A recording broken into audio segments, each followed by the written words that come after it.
Well, hello everyone. My name is Passek, the FlyFish Fanatic, and welcome to my tying bench. Today, another buzzer pattern, or Chironomid pattern, North American style.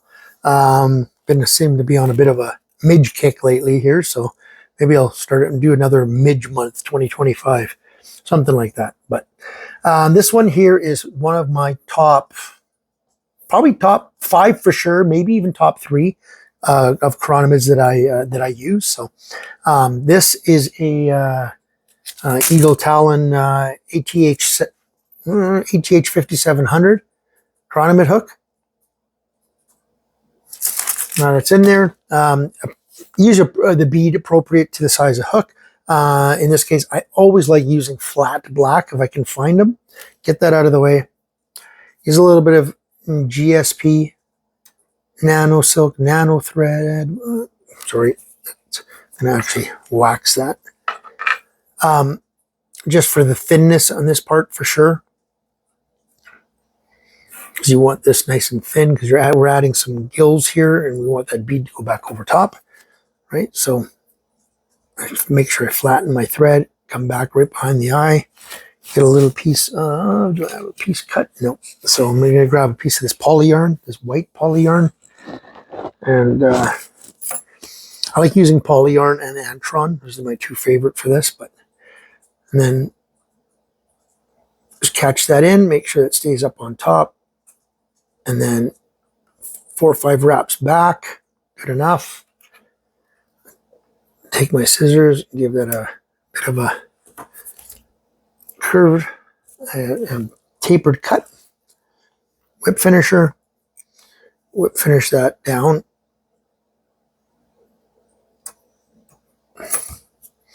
Cut off my thread, bring my bead forward, reattach my black thread in this case. I tie these in several different colors, but mostly blacks, browns, and grays. It's a very simple pattern, to be honest. It's probably one of the more simple Chironomid midge style patterns that I tie. Cut that off. Flatten my thread. Then I'm going to get 0.2 mil black wire. So this is like a small, not an extra small. And I'll get that lashed in.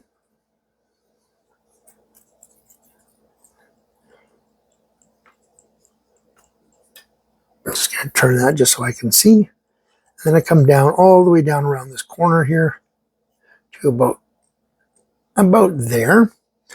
Counterclockwise spin my thread again. Make sure it's flat.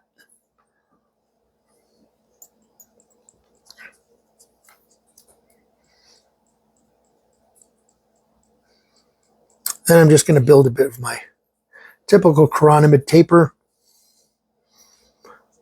Going back and forth.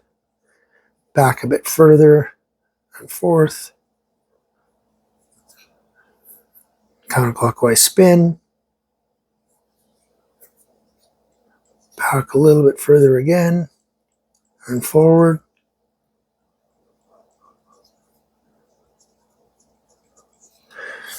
And that should be about it. And then I'm going to take my black wire and come forward here.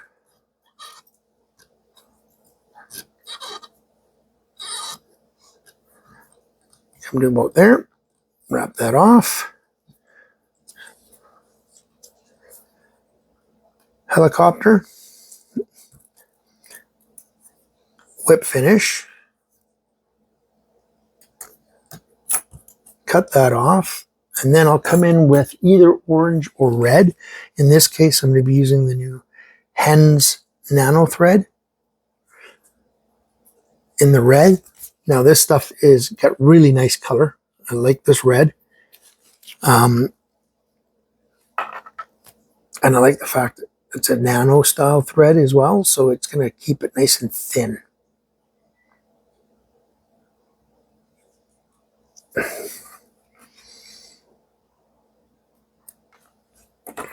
And their whip finish.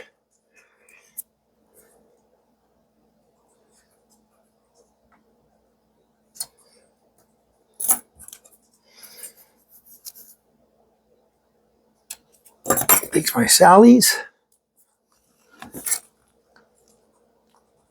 The reason I use 0.2 mil here instead of 0.1 mil wire, because I want that predominant rib. Because it's black on black, I want it to stick out a bit, right? So once this dries, because it's just sallies, it's not UV resin, those ribs will stick out because this will soak into that, this will soak into that thread. So once it's done, this will soak in and look like this is a slightly different one because it's got a slightly different head, but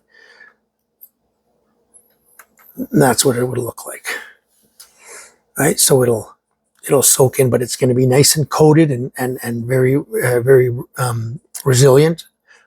It'll catch 50, 60 fish before it comes apart, but it has that nice segmented look. Let's see if we get another one in here that's there's another one. They're all about the same, but they're not all perfect, but see? So nice segmented look with that little bit of that reddish orangey bead head. I mean, red or orange hotspot. So there. I touched that, so it's not going to be perfect, but that's okay. So yeah, hope you guys enjoyed that one. Really super simple fly. Really works really well. Like I said, probably top. I argumented. I could argue top 3, but definitely top 5. Wish I wouldn't have touched it because now my bead is all gooey, but that's okay. But definitely top 5 of my Chironomids that I use, that I do well on. Probably my number 1 is this little guy right here. Let's see, right here. There's my number 1. For sure, my number 1. That's this guy here. That's just a straight black with silver and red 0.1 mil and orange or red hotspot. Done. Super simple. Probably my number 1 producing Chironomid throughout the year. Yeah, it's really one of my favorite. And then there's still going to be another one that's right up there as well. Kind of just gray with black rib, and then I get fancier and add all kinds of other weird things in and stuff. But another one, and I just think I'm not sure when this video came out, but I did a video on this one as well, red butt green. Right, I don't go crazy with my Chironomids with how fancy and tapered and not tapered, but like blended and all that stuff. I don't. I never have. Don't know if I ever will. Just I've done when I Chironomid fish, which isn't that often, granted. I do well, so I'm not too concerned. But yeah, hope you guys enjoyed that one. See you guys on the next time video.